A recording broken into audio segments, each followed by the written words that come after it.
বিসমিল্লাহির রহমানির রহিম। Hello my lovely viewers, আসসালামু আলাইকুম। কেমন আছেন সবাই? আশা করি ভালো। আজকে আরেকটি নতুন ছোট ব্লগ শেয়ার করছি আপনাদের সাথে। এটা হচ্ছে ঈদের যে কেনাকাটা করেছিলাম বাচ্চাদের জন্য, সেটা আজকে আমি শেয়ার করতেছি আপনাদের সাথে। স্টার্টফোর্ডে, এটা বিগ সুপার মার্কেট লন্ডনের মাঝে। তো স্টার্টফোর্ডে গিয়েছিলাম, তো বাচ্চাদের জন্য কেনাকাটা করেছি, ঈদের শপিং করেছি। তবে এখানে কিছু অর্নামেন্টসও ছিল, ভালো লাগতেছিল, দেখতেছিলাম।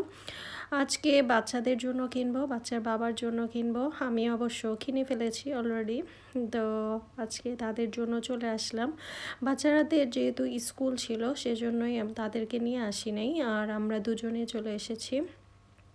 দুজনে মিলেই আজকে শপিংটা শেষ করব। তো দেখতেছি ঘুরে ঘুরে সব কিছুই।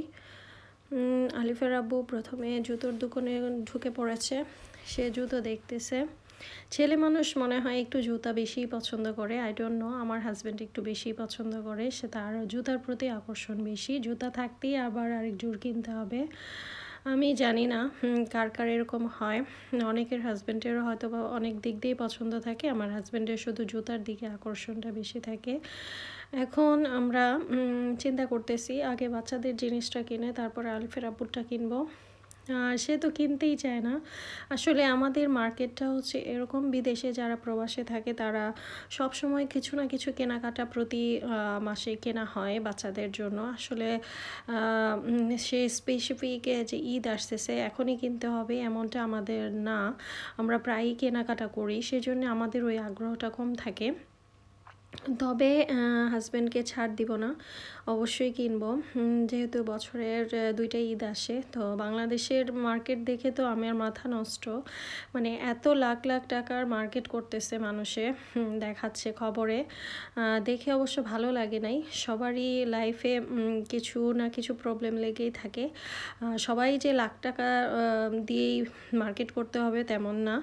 তো বাংলাদেশের এসব দেখে আসলে মানুষের এগুলো মন মানসিকতা নষ্ট করে আমার কাছে মনে হয়। এগুলো মোটেই ঠিক না। তো যে যেভাবেই পারে সেভাবেই ঈদ করবে, যাদের যেমন সামর্থ্য তেমনভাবেই কেনাকাটা করবে। তো এই কেনাকাটা নিয়ে যে একটা ইন্টারভিউ মানে দেখতেছি, আমার কাছে একদম বিরক্ত লাগছে, সত্য কথা যেটা। মানুষের আয় ব্যয়ের উপরে নির্ভর করে অনেক কিছু, আর একজনেরটা দেখে আরেকজনের মন চেয়ে যায়। মন এমন একটা জিনিস, যেদিকেই মানে নিতে চাই সেদিকেই চলে যায়, এই আর কি। আর কেনাকাটা তো সবারই করতে ইচ্ছে করে। একটা অনেকে কিনতে পারে, অনেকে কিনতে পারে না, অনেকের সামর্থ্যই থাকে না, অনেকের খাবার খাওয়ারই সামর্থ্য থাকে না, আর কেনাকাটা তো দূরের কথা। তো এরকমও মানুষ আছে, অনেক ধরনের ভ্যারাইটিস মানুষই আছে দুনিয়াতে। তো আমাদের কেনাকাটা প্রায় শেষ হয়ে গেছে। আমি বাসায় গিয়ে তারপরে আপনাদের সাথে শেয়ার করতেছি বাচ্চাদের জন্য কী কেনাকাটা করলাম আর বাচ্চার বাবার জন্য কী কেনাকাটা করলাম। তো বাসায় চলে এসেছি, এমএনস থেকে সব কিছু আমরা শপিং করেছি। তো দেখতে পাচ্ছেন বাচ্চার বাবার এটা, আর আলিফের এগুলো, আর আমার মেয়ের যে স্কার্ট নিয়েছি, প্যান্ট নিয়েছি, আর ওর জন্য প্যান্ট নিয়েছি, লেগিংস, আর হচ্ছে মোজা। তো মোজাগুলো আমার জন্যে। আর আমি অলরেডি বোরকা কিনেছি, আর ব্রেসলেট তো অলরেডি আপনাদেরকে দেখিয়ে দিয়েছি। তো আর এগুলো হচ্ছে বাচ্চাদের জন্য কেনাকাটা, আর ওর বাবার জন্য। আলিফের জন্য এই যে হুডিটাও কিনেছি, সাথে পাজামা সেট করে নিয়েছি। ওটা এমএনডেস থেকেই বেশি কেনাকাটা করা হয়েছে, এক দোকানেই ঢুকেছি, ওখান থেকে সব কিছু কেনাকাটা হয়ে গেছে। তো বেশি ঘোরাঘুরি করতে হয় নাই। কালারগুলো কেমন হয়েছে, এটা হচ্ছে আমার ছেলের। ছেলে মানুষ একটু নেভি ব্লু পছন্দ করে, আলিফের আব্বু এটা নেভি ব্লুই নিয়ে এলো।